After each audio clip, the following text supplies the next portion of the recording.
বেগম খালেদা জিয়ার শারীরিক অবস্থার কিছুটা উন্নতি, বিমান ভ্রমণের উপযুক্ত না হওয়ায় লন্ডনে নেওয়ার সিদ্ধান্ত হয়নি। দেখছিলেন ক্রাউন সিমেন্ট সংবাদ শিরোনাম। এবার বিস্তারিত।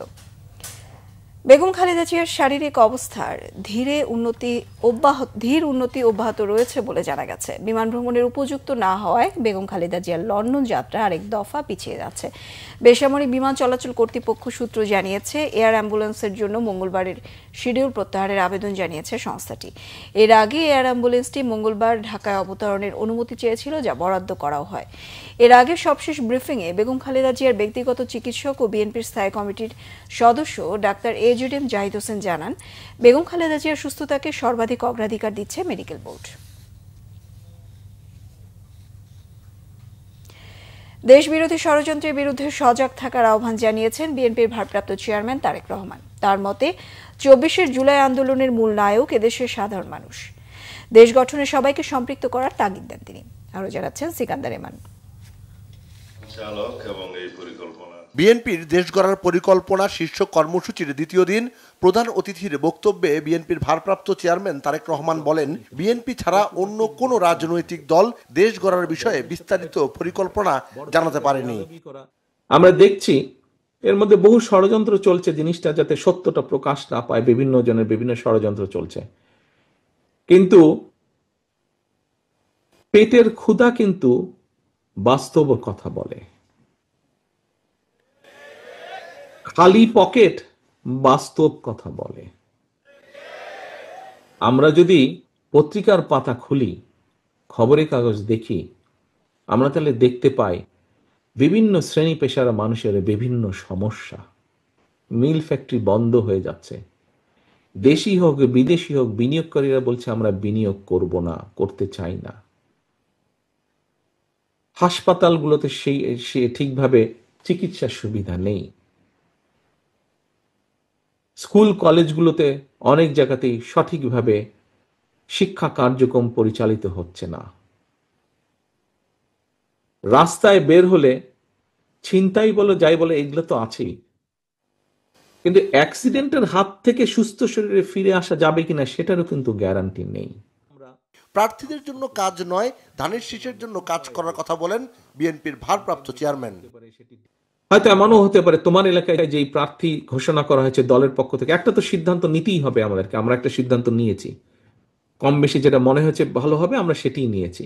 হয়তো তুমি একজনকে পছন্দ করতে, তুমি হয়তো সে হয়তো পায়নি, যে পেয়েছে তার সাথে হয়তো তোমার সম্পর্ক আছে, হয়তো অতটা না, একটু কম সম্পর্ক।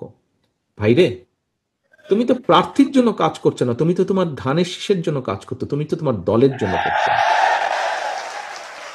তো এখানে প্রার্থী মুখ্য নয়, এখানে মুখ্য হচ্ছে তোমার দল, এখানে মুখ্য হচ্ছে দেশ এবং দেশ গঠনের পরিকল্পনা, যেটা প্ল্যান এবং প্ল্যানিং প্রোগ্রাম, এটা হচ্ছে মুখ্য, এবং মুখ্য হচ্ছে ধানের শীষ। তারেক রহমান জানান, 50 লাখ পরিবারের নারী সদস্যকে ফ্যামিলি কার্ড দেওয়ার মাধ্যমে পুরো পরিবারকে স্বাবলম্বী করা হবে। দুয়ারে দুয়ারে তোমাদের যাওয়া। সিকান্দার রেমান, বাংলা ভিশন, ঢাকা। আজ 9 ডিসেম্বর বেগম রোকেয়া দিবস। রক্ষণশীলতার শেকল ভেঙে জেগে উঠেছিলেন বেগম রোকেয়া সাখাওয়াত হোসেন। তিনি ছিলেন স্বকীয় মেধায় দর্শনে প্রজ্বলিত নতুন সমাজ গড়ার কারিগর। শুধু দিবস ভিত্তিক কাগজে কলমে তাকে বেঁধে না রেখে বছর জুড়ে চর্চার কথা বললেন সংশ্লিষ্টরা। রংপুর থেকে জুয়েল আহমেদের রিপোর্ট, ক্যামেরায় ছিলেন শাহনেওয়াজ জনি। পায়রাবন্ত গ্রামে রোকেয়া সাখাওয়াত হোসেনের বাড়িটি অবহেলায় হারিয়ে যাচ্ছে। তবে চকচক করছে দেশের শাসকদের লাগানো শান বাঁধানো গাছের গোড়া আর নাম ফলক। নারী জাগরণের অগ্রদূত মহিষী বেগম রোকেয়ার জন্ম ও মৃত্যু দিবস 9 ডিসেম্বর। দিনটা ঘটা করে পালন হলেও বছরের বাকি সময় তার স্মৃতি ও ভাবনা থাকে উপেক্ষিত। রোকেয়া অনুরাগীদের অভিযোগ, স্বাধীনতার পর তার আদর্শের বাণিজ্যিকরণ হয়েছে। এতে হতাশ ভক্তরা।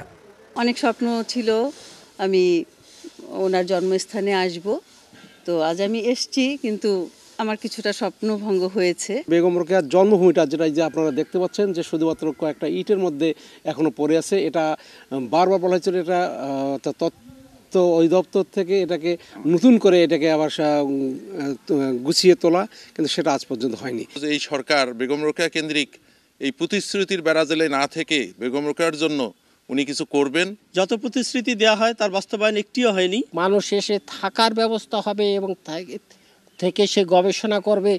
রোকেয়ার এই মরদেহ এই উত্তর 24 পরগনার পানিহাটি থেকে এখানে স্থাপন করা হবে।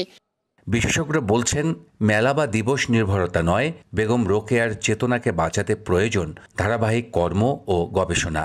আর কর্তৃপক্ষ বলছে, বেগম রোকেয়া স্মৃতিকেন্দ্রকে পূর্ণাঙ্গভাবে চালু করা হবে। তো দুস্থ নারীদের জন্য রোকেয়া স্মৃতিকেন্দ্রে চালু ছিল সেলাই প্রশিক্ষণ, এবং শিশু কিশোরদের জন্য যাদের বয়স 5 থেকে 18 তাদের জন্য চিত্রাঙ্কন এবং সঙ্গীত। আশা করছি এই প্রশিক্ষণ কর্মসূচিগুলো চলমান নিশ্চয়ই থাকবে সামনে, এবং এগুলো চালু থাকলে এই স্মৃতিকেন্দ্র আবারও সেই যে ঋত গৌরব সেটা আবার ফিরে পাবে। চেতনাগতভাবে রোকেয়াকে ধারণ করলে দিবসের প্রয়োজন হয় না, কিন্তু একটা বিশেষ দিবস থাকাটা খারাপও নয়। ওটাকে কেন্দ্র করে আমাদের চেতনার চর্চাটা একটু বৃদ্ধি পায়, এইটি আমি মনে করি। আর পায়রা বন্ধকে বিশ্ব দরবারে পরিচিত করানোর একটা উদ্যোগ জাতীয়ভাবে গ্রহণ করা দরকার। 1880 সালের 9 ডিসেম্বর মিঠাপুকুরের পায়রাবন্দে জন্মগ্রহণ করেন বেগম রোকেয়া। তার জন্ম ও মৃত্যু দিবস একই দিনে পালন করা হয়। কবি সুকান্ত ভট্টাচার্য বলেছিলেন, 33 বছর কেটে গেছে, কেউ কথা রাখেনি। কিন্তু রোকেয়া সাকাত হোসেনের জন্মের এবং মৃত্যুর 145 বছর পার হচ্ছে, তার বেলাও কোনো সরকার কথা রাখেনি। অযত্ন অবহেলায় পড়ে আছে এই মহেশীর প্রিয় জন্মভূমি। জুয়েল আহমেদ, বাংলা ভিশন, পায়রাবন্দ, মিঠাপুকুর, রংপুর।